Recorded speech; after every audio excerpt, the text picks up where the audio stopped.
Ce rapport fait de la collecte des données auprès des travailleurs du secteur informel et formel du continent africain. Fournit les informations essentielles qui requièrent une attention immédiate de la part de la communauté économique des États de l'Afrique et de l'Ouest, CEDEAO, et d'autres parties prenantes. Réalisée en août 2023, l'enquête permet de comprendre les opinions des travailleurs africains sur le récent coup d'État militaire au Niger et des implications concomitantes sur la stabilité et la démocratie régionale. Elle met en évidence 3 points clés qui méritent une réflexion approfondie.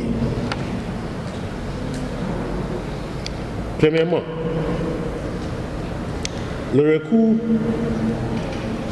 à la diplomatie plutôt qu'à l'intervention militaire. Les résultats de l'enquête font écho à la position unanime selon laquelle l'intervention militaire n'est pas une solution optimale.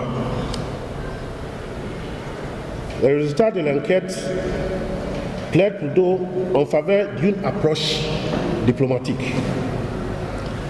La promotion de la paix et la stabilité est primordiale, étant donné que cette approche garantit la protection de la vie et des moyens de subsistance des travailleurs.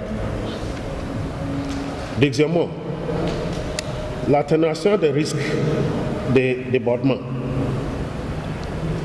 L'enquête révèle les risques de débordement ou des effets dominos néfastes en cas d'intervention militaire de la CEDEAO.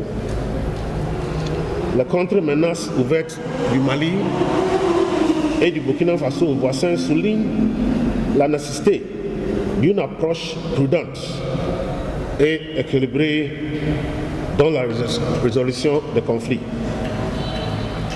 Une décision hâtive pourrait exacerber la tension dans les régions et compliquer la situation. Troisièmement, la promotion d'une gouvernance centrée sur le people et la défense des valeurs démocratiques. L'enquête souligne l'importance d'une gouvernance centrée sur le peuple pour favoriser la stabilité et la participation démocratique.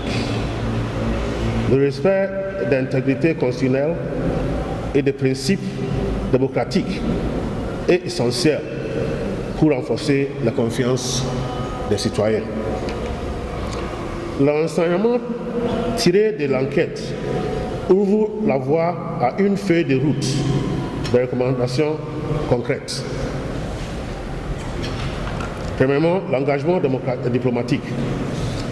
La CEDEAO est invitée à donner la priorité aux négociations diplomatiques pour trouver une solution pacifique au Niger. En recourant au dialogue et à la diplomatie, nous pouvons éviter le spectre de conflits violents et améliorer le bien-être des populations. Deuxièmement, une approche collaborative,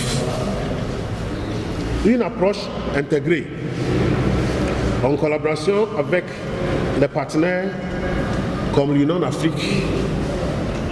africaine et les Nations unies est essentielle. Cette méthodologie collective vise à apaiser les tensions dans la région et à favoriser une réconciliation progressive. Et troisièmement, la défense des valeurs démocratiques. Le gouvernement doit accorder la priorité au bien-être de leurs citoyens et fonder systématiquement leurs actions sur les principes de la CEDEAO. Et les conventions internationales comme celle de l'OIT et le respect des idéaux démocratiques reste un principe indispensable, favorisant un panthéon de stabilité et de confiance mutuelle. Dans la perspective de relever ces défis complexes, ce rapport nous sert de guide et nous oriente vers une compréhension pacifique de la question, en mettant l'accent sur les valeurs démocratiques et le respect des droits de l'homme et des droits syndicaux. La CEDEAO et ses parties prenantes peuvent, par la diplomatie et l'engagement envers les principes démocratiques, naviguer avec prudence dans cette situation complexe afin de garantir le bien-être des citoyens et la stabilité régionale. Je vous remercie. Merci beaucoup.